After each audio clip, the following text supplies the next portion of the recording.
Today on The Difference, we welcome New York Times bestselling author and co-founder of Messenger International, Lisa Bevere. Can I be honest with you? I'm proud to be older. I'm proud that I am 60 years old and I have been married for 38 years. I'm proud of that. I've worked hard for that.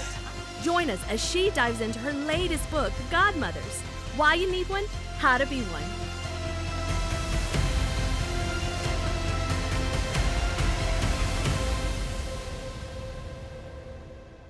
Welcome to The Difference. Known for her strength, passion, and mama bear mentality, Lisa Bevere has spent 3 decades empowering women of all ages to find their identity and purpose in Christ. Please welcome New York Times bestselling author, Lisa Bevere. Lisa, thank you so much for being with us today. Here she is, 3 decades. Now, let me tell you something. Mama bears don't have such, this pleasant chuckle that you offer, No, behind the scenes. Is that like camo for Mama Bear, or is that? Yes, well, see, so I kind of embrace the second half of that passage where it says, like a mama bear robbed of its cubs, first half, like a lioness. I go stealth. I do the stealth. I do the lioness stealth. Yeah, so you're a prowler more than the predator. Yes, kind of I am. I'm a pouncer. Yeah.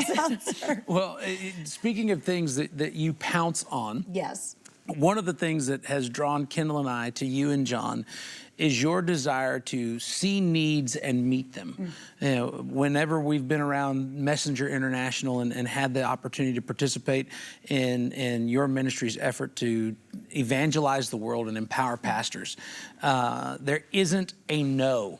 There's always a we will figure it out. Yeah, and it doesn't matter. That's John Bevere. That's John Bevere. But you have. I might say no. John says yes. But I've watched, and you may start on no, but you quickly move to yes. I mean, Messenger began by, a vision that the Lord gave John to get his resources into the nations of the world. But then the outcry of pastors is what created, his desire to do these things. But it's evolved to where you're now reaching young ladies who are being sex trafficked. You're helping individuals with medical needs. A beautiful testimony of a time that you were in, I believe it was Iraq, and saw a specific young lady with a specific need, and these are not moments. No, a specific lady that had the same specific need I had. Yes, absolutely. Yeah. And so it's that, pouncing. I see that, I'm going to do that. That really has drawn, my heart to yours in really a kindred kind of spirit. And the topic that we're discussing today is another one of those pounce on it issues, because it's there, but nobody really is doing much about it. And that's mentoring. And you're talking about mentoring in your latest book, Godmothers. Yes. And, when I read the title, immediately I thought to myself, please don't tell me this is a fairy tale story. I was like, why not? Well, when I got my box, I had a little wand in it, and I thought, I know. I thought, wait, this is awesome. It's like Cinderella. I have my wand. But tell me about how you came up with the name. I hope that wand doesn't work. I loved it. Like, my daughter took it, and she was like... She was rebuking her brothers. She was like, back to your room. Yes, all of you. Well, the wand to me was just about focus. We need people who understand that they have a ability to focus and transfer a blessing. When we come back, Lisa Bevere shows how you can develop a clear focus in life to become an effective mentor to others. We'll be right back. You are watching The Difference. As we begin 2022, what are you praying for? Are you praying for your family? For your health and finances? Are you praying for our country? Our Heavenly Father is waiting to hear from you. He wants to bless you beyond anything you could ask or imagine. Hagee Ministries is praying for you and your loved ones to experience the promises of God in the new year. To thank you for your support, we would like to send you an Abundant Living devotional. For your gift of $150 or more, you will also receive a Faith Over Fear daily journal and Hagee Ministries pen, a 1-year Pray for America Bible, and a Faith Over Fear mug.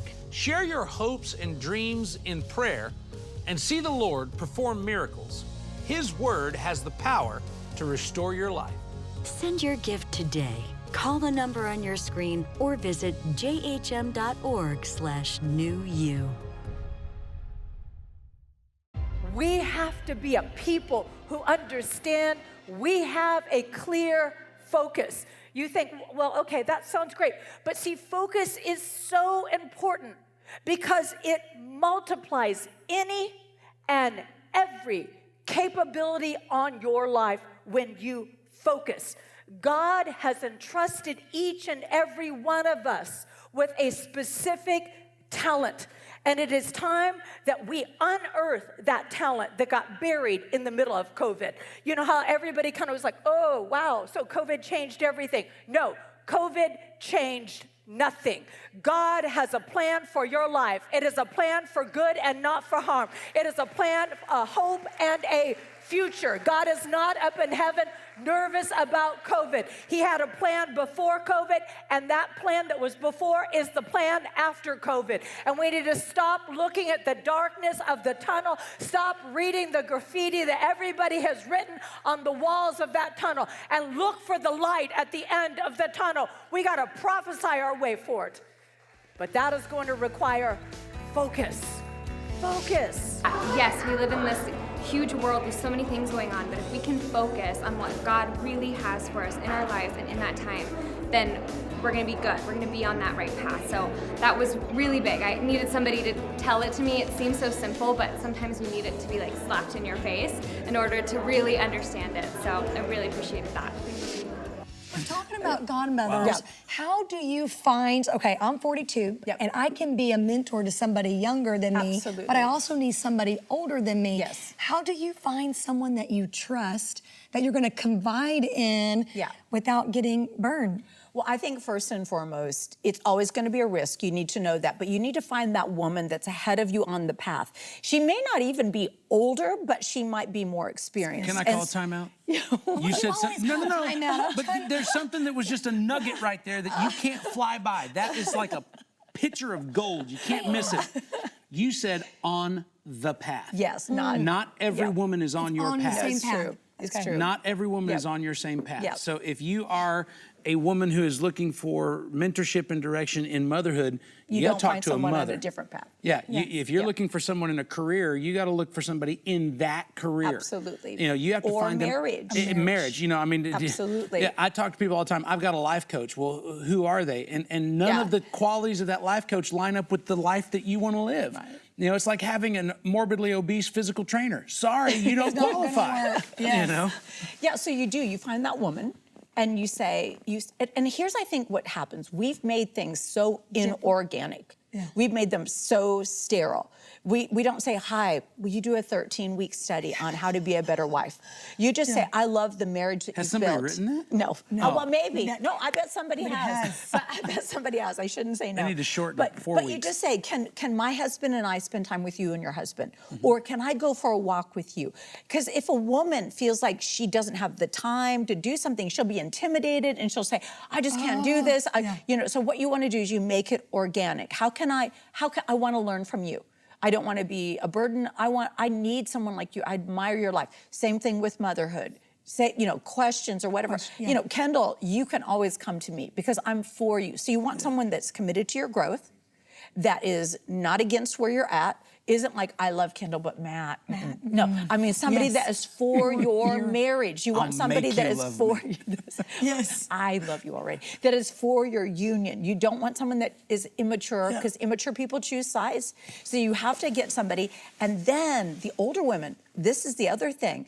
They need to turn their faces to the younger women. They need to see who is in my world that is so busy that she doesn't even know she needs help because she's thinking, I can't slow down to ask. Who can I pour into? Who can I open up my life? And the truth is, none of us have done marriage, motherhood, ministry perfectly. No, none of us. We just have to do it well. Yeah. So what was it like when you were a young woman and you needed talked about a this mentor? In your book I did. Okay, so I got saved at 21. I haven't read the book. Well, I was telling you about it. Yeah, I got saved at 21. I'm gonna change seats. I came into the church and they were not watching for me.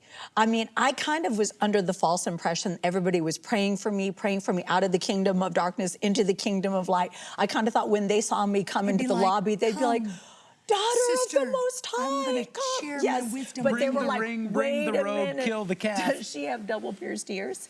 wait, is she not wearing? Do you? I do have double She chin. does. Oh, my goodness. Oh, I was scandalous. I was scandalous in 81. Is she not wearing pantyhose? Oh no! I mean, there was totally. They were watching for what I was Did you feel like doing they were wrong. saying it, or they just thinking it, or that was just the perception? All of it. All of it. They were thinking it. They were saying it. I remember that. So I was in a brand new And city. even when they didn't say it, they'd go, No, you felt it. Yeah. We were in a brand new city. have you ever gotten the holy hump?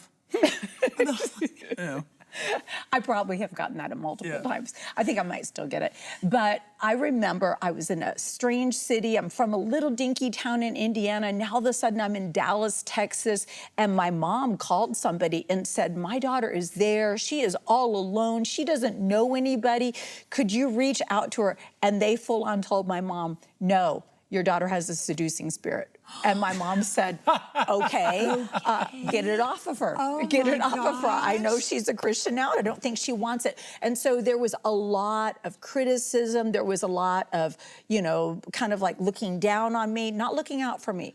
And so I remember at one of the most painful moments, because it's painful to be a brand new baby Christian and be gossiped about. It's a horrible thing. And I'm alone in my little one-room efficiency where I'm sleeping on the floor. I've given up everything, and I'm crying out to God. And God says, Lisa, I've called you to minister to women. And Matt, I was like, heck no. Like women. I don't like them. I'm not one of them. Lisa. Wrong Lisa. Not the wrong person, Lord. You're looking for the other Lisa. And so I tried to do like a conditional thing, like if you want me to minister to women, you're gonna have to send me a mentor. That's the only way, because nobody's pouring into me. John walked in. No way.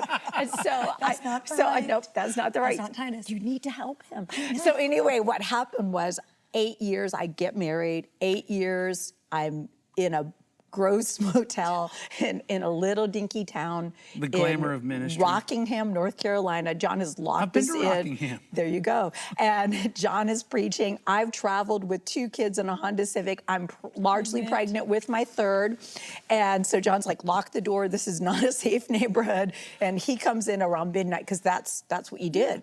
You had to be late, or it wasn't. You had to have a 3-hour service. Yeah. Absolutely. So he comes God in. can't move in the first 30 minutes. He cannot. It's always in the last. so we like opened up the door, and I was so tired, pregnant woman. And I was like, how was service? He said, it was good.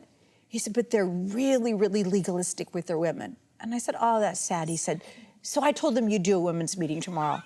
I'm like, what? Double piercings, no pantyhose. Pentecostal Holiness Church. I was It's midnight and I'm speaking tomorrow. Yeah, that's exactly what he did to me tomorrow morning. And I that flip would've been out. bad. I'm like crying. I would I'm like to interrupt. can't do I would it. like to interrupt this broadcast just to say I've never done that to you. Well, no, yes. No, I have not.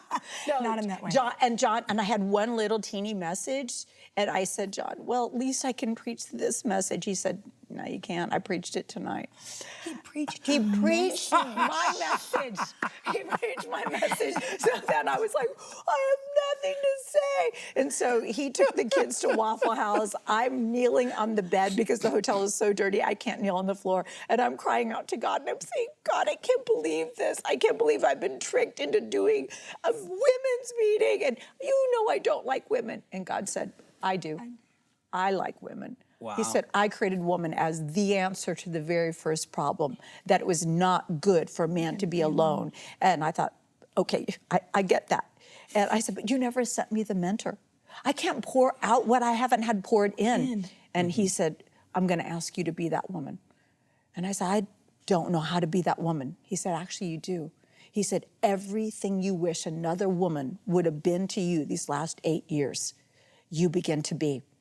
He said, write it backwards. So I sat in that motel room and I wrote backwards how she would look at me, how she would talk to me, how she would speak to Destiny, that she would not be looking at me critically, but she would be looking at me constructively, that she would walk alongside of me, that she would open up her life and she would say, this is what I've learned the hard way. I don't want to see you have to learn these same things again. I want you to go further and farther. And so I actually went to that meeting, and the Spirit of God opened up my heart at that point.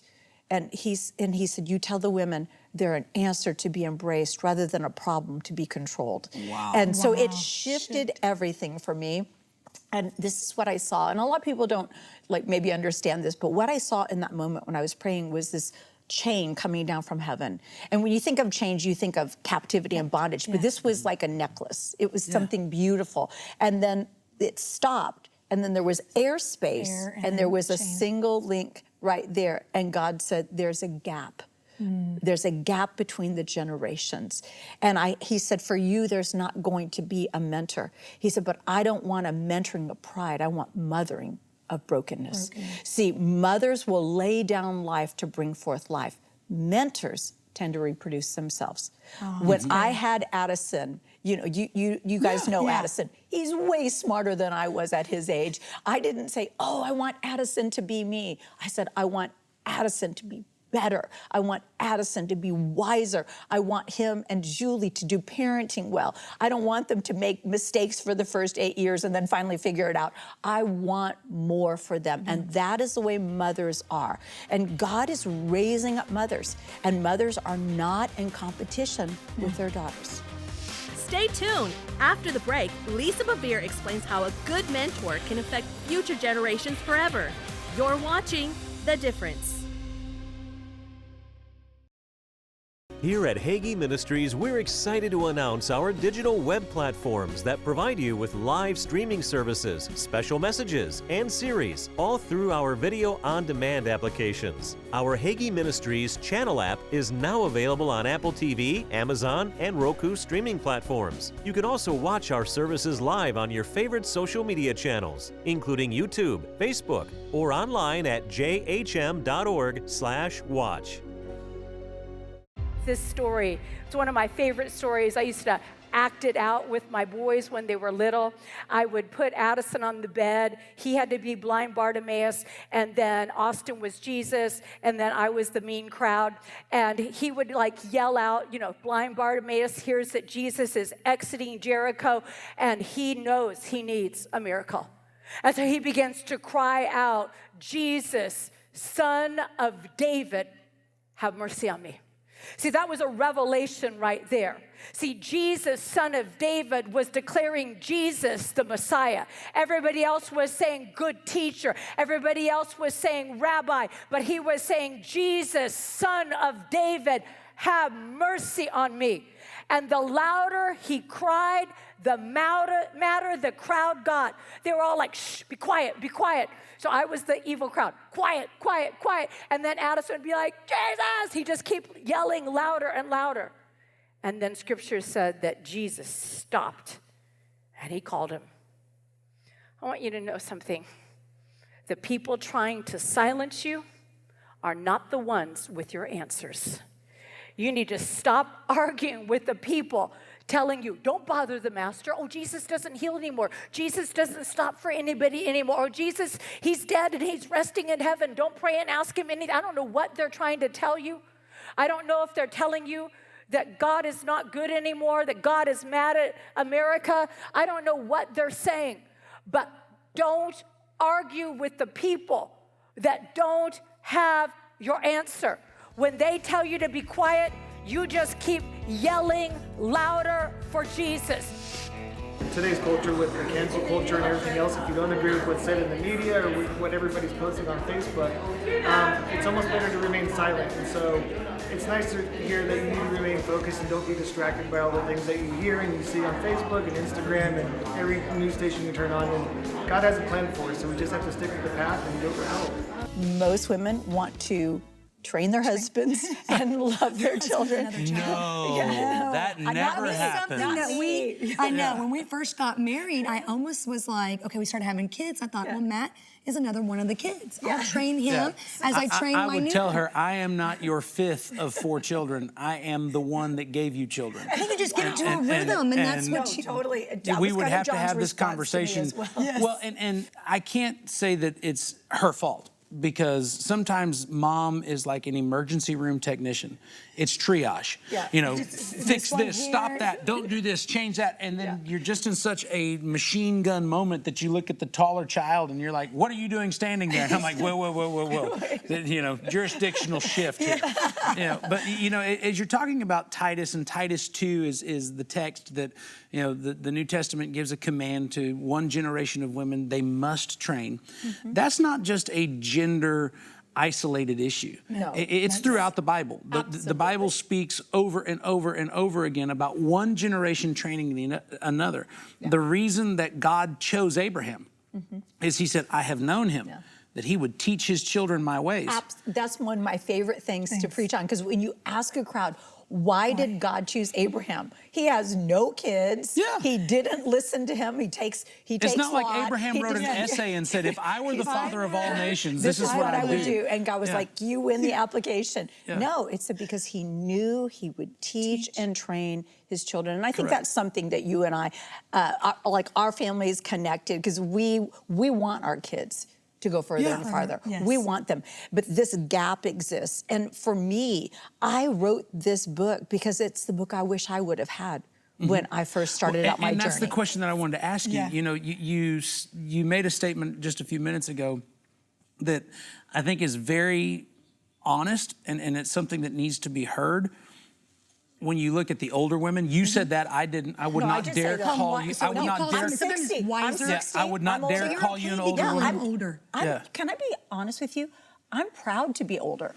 I'm proud that I am 60 years old and I have been married for 38 years. I'm proud of that. I've worked hard for that. I'm not going to act like I'm not my age. I am my age, and I'm excited about it. And I think the young people need to see, hey, life isn't over at 35. No.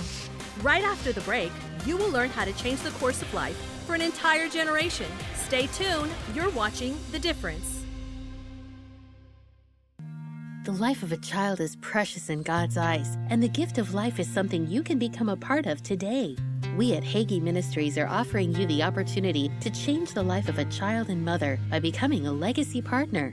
As a legacy partner, your monthly gift supports the Sanctuary of Hope, that is a one-of-a-kind safe haven that provides a home to single expectant mothers and offers resources that will enable them to find success in their communities.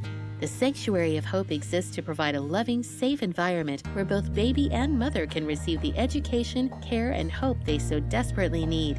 When you partner with us, our legacy becomes your legacy, and together we are impacting lives and transforming nations for Jesus Christ. There has never been a better time to share the love of Christ with a mother and a child than right now. Become a legacy partner today. Call the number on the screen or go to jhm.org/partner.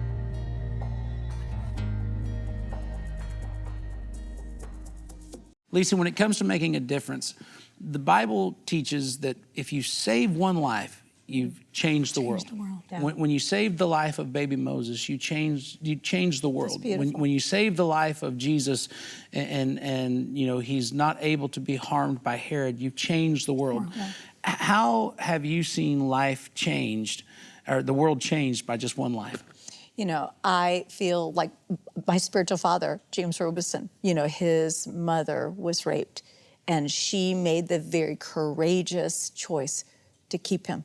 And because of James, we know thousands of people all over the world are alive, they have clean water, they have heard the gospel. That's just my one that I know about. One generation leads to another, and it's one life at a time. Today, if you'd like to make a difference in a life that has the ability to change the world, the website is sohcares.org.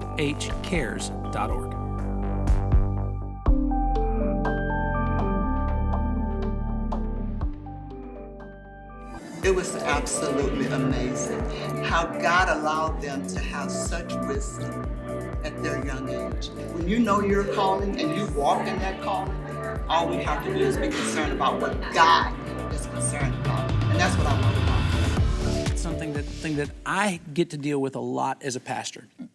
And that is the excuse, I can't because I didn't. Yeah. I can't be a good dad because I didn't have the best dad. Yeah. I can't be a good businessman because no one showed me how to do this. I can't mentor others. I can't lead others. We come up with all of these disqualifications because of what we haven't received. The thing that I heard and thought was so powerful was write it backwards. Everything you didn't have, write down what you would want. And then go be that for somebody else. And what I want to know in that moment of writing it backwards, how much healing came into your own life? You know, actually, it was the first time I didn't feel like a victim. It was the first time I didn't feel like, oh, I'm not worthy of a mentor. Oh, nobody wants to see me. Nobody thinks I have something on my life.